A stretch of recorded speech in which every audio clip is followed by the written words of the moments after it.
ሰላም ሰላም ሰላም፣ እንዴት ናችሁ? እዚህ የፕላትፎርም ተዋወቅ የአገሬ ሰዎች ረዘም ላለ ጊዜ ወደዚህ ቦታ መጥቼ እንደዚህ የላይቭ ቪዲዮ ሰርች አላውቅም። ያው በራስ በህይወት ቢዚ በመሆኗ ምክንያት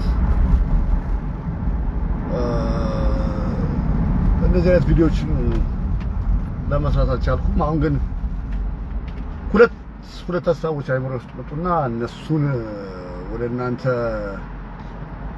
ለማድረግ እኔ የሚሰማኝን የምናገርበት ስፍራ ነውና የሚሰማኝን ለመናገር ወደዚህ መጥቻለሁ። የመጀመሪያው ወደ ቤተክርስቲያን የምንሄደው ምን ለማድረግ ነው፣ ምን ለማግኘት ነው የሚለውን ለመናገር እፈልጋለሁ።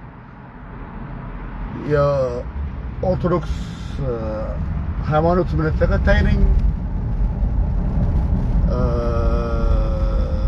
በዚህም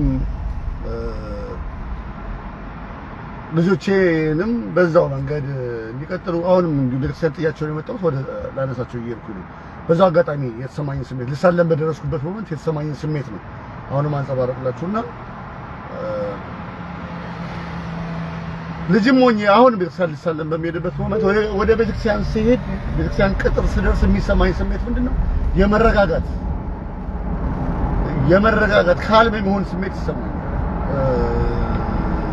ያው ክርስቶስን ልናገኘው ክርስቶስን ልናዋየው ጸሎት ልናደርስ ማለት የምንሄደው እዛ ቦታ ላይ ስንደርስ የሚሰማን ስሜት የመረጋጋት አይነት ስሜት ነው እና አንዳንድ ወንጌላውያን የሚሉ የክርስቶስን እንሰብካለን የክርስቶስን እንከተላለን የሚሉ ወገኖች የሚታይባቸው መንፈስ የእውነት የመረጋጋትን መንፈስ የሚያድለን ክርስቶስ ነው ወይስ ሌላ እስክንል ድረስ በጩኸት በዘለፋ ሌሎችን በመዝለፍ የነሱ ሃይማኖት ተከታዮች የነሱን መስመር የማይከተሉትን ሰዎች በማንቋሸሽ የሚያደርጉት ነገር እጅግ በጣም ስላስገረመኝ አንድ ቪዲዮ አይቼ ተገርሜ ነው እሱን እንትላችሁ ነው። ግን በጣም የመጀመሪያ ትልቁ ኮንሰርን የነበረው የኛው አጋጣሚ ቤተክርስቲያን ሲሄድ ስላገኘሁት እና ስለተሰማኝ ነው። ትልቁ ኮንሰርን ግን እሱ አይደለም።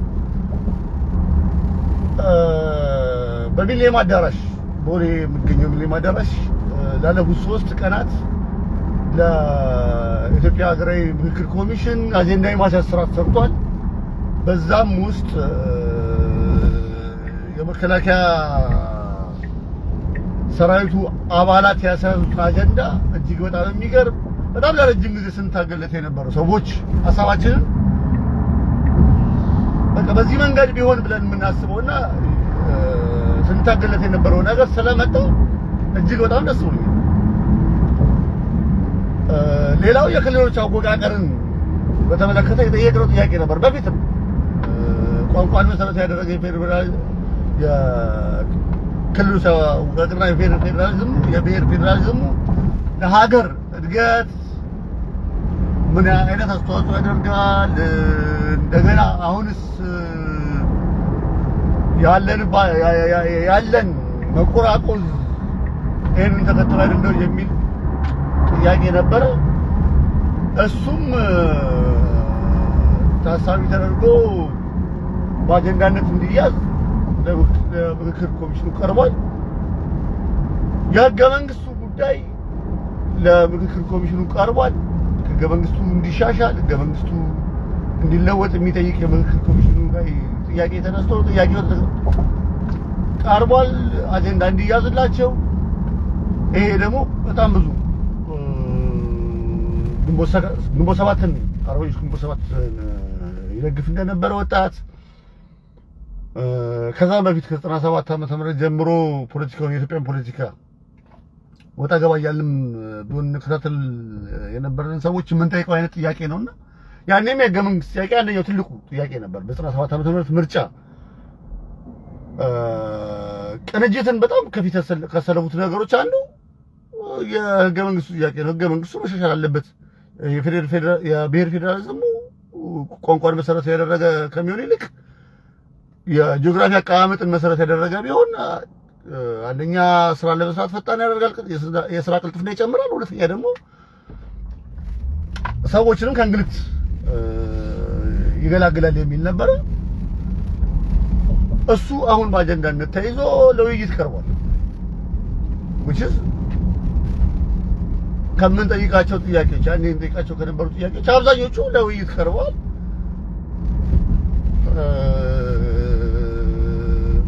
ከዛ ቀጣይ የሚሆነው ነገር አናውቅም። አሁን ግን ለውይይት ቀርቧል።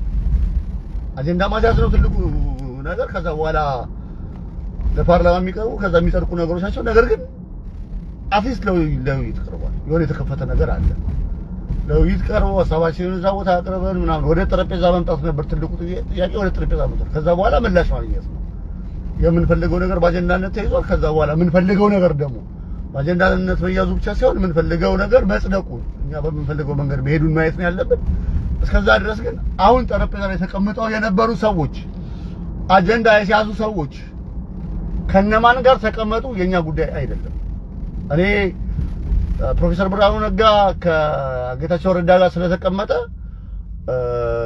ብርሃኑን ከገዳይ ስርዓት አራማጅ ከነበረ ሰው ጋር ተቀመጥክ ብዬ ብለም ያደርገው እንትን የፖለቲካ ጦርነት አብዛኞቹ ጦርነቶች የሚቋጩት በድርድር ነው። አሁን ዓለም ትልልቅ ጦርነቶች ይካሄዳሉ። ለምሳሌ የሩሲያና የዩክሬን ጦርነት እያየን ነው። እንደገና ደግሞ እስራኤል ሐማስን አጠፋለሁ ብላ ፓለስታይንን የምታደርገውን ነገር እናያለን። በማከር ግን ወደ ጠረጴዛ እየመጡ ይወያያሉ። ወደ ጠረጴዛ መጡ ይነጋገራሉ። ምን ፈልገው የነበረው እሱ ነው። በቃ እንትና ከእንትና ጋር ተቀመጠ ምናምን የመጨረሻው አጀንዳችን እሱ አይደለም። የመጨረሻው አጀንዳችን ምን አገኘን ነው። ስለዚህ እጅግ በጣም ደስ ብሎኛል ያንን ስላየሁ። ሌላ አጀንዳ ሌላ ጥያቄ ያላችሁ ሰዎች ጥያቄያችሁን ተቀባይነት ያገኝ ዘንድ ምኞቴ ነው። ነገር ግን ሰዎች ሁልጊዜ ምንድነው በጦርነት መንገድ ብቻ መቋጨት አለበት ብላችሁ የምታስቡ ሰዎች በቃ ጦርነት ተጀምሯልና ተገዳደል ማለቅ አለበት። በቃ መገዳደል ከዛ በኋላ መጨረስ ወይ እንትናን ማጥፋት ወይ እንትናን ማጥፋት አለብን ብላችሁ የምታስቡ ሰዎች የመጀመሪያ እዛ ቦታ ላይ አይደለም ያላችሁት። እናንተ ጦርነቱ ቦታ ላይ አይደለም ያላችሁት ሰላማዊ ቦታ ነው። ሰላማዊ ቦታ ላይ ሆኜ ጦርነቱ የግድ በጦርነት ብቻ ማለቅ አለበት። ህወሓትን ታገለው እኮ ጦርነቱን በጦርነት ለማውቀጭ ወይ ደግሞ እነ ጌታቸው ረዳ እነ ደብረጽዮን ለመግደል አይደለም። እነ ደብረጽዮን ወደ ጠረጴዛ እንዲመጡ ነበር። ወደ ጠረጴዛ መጥተው ሀሳባችንን እንትን ብሎ ወይ እኛን ኮንቪንስ እንዲያደርጉ ወይ እኛ ኮንቪንስ እንድናደርጋቸው ነው። ዛሰት ሌላ ምንም ጥያቄ አልነበረንም። ሌላውም ሰው ምንም ከዚህ የበለጠ ሌላ ምንም አይነት ጥያቄ የለውም። ያ ጥያቄ መጥቷል። ከዛ የሚሆነውን እናያለን። በተረፈ ሰው ላይ ዝም ብሎ ክሬም ማቅረብ ምናምን የሚረባ አይደለም። የሚሰራ ሰው እንደዛ አያደርግም። ፖለቲካንን በአግባቡ የሚረዳ ሰው እዛ ደረጃ ደርሶ ንግግር እና ያልሆነ ሲግኒፊካንት የሆነ ነገር ያደርጋል ብዬ አልገምትም። እኔው እቺ ሐሳብ አይምሮ ስለመጣቻችን እንዳንሸራሽላችሁ ፈልጌ ነው ወደዚህ የመጣሁት። ሐሳብ ያላችሁ ሰዎች ሐሳባችሁን ጻፉ። አየዋለሁ። መልስ መስጠት ካለብኝ መልስ ሰጣችኋለሁ በኮሜንትም ወይ ምናልባት በላይቭም እንደዚህ ገብቼ ለሰጣችሁ ይችላል።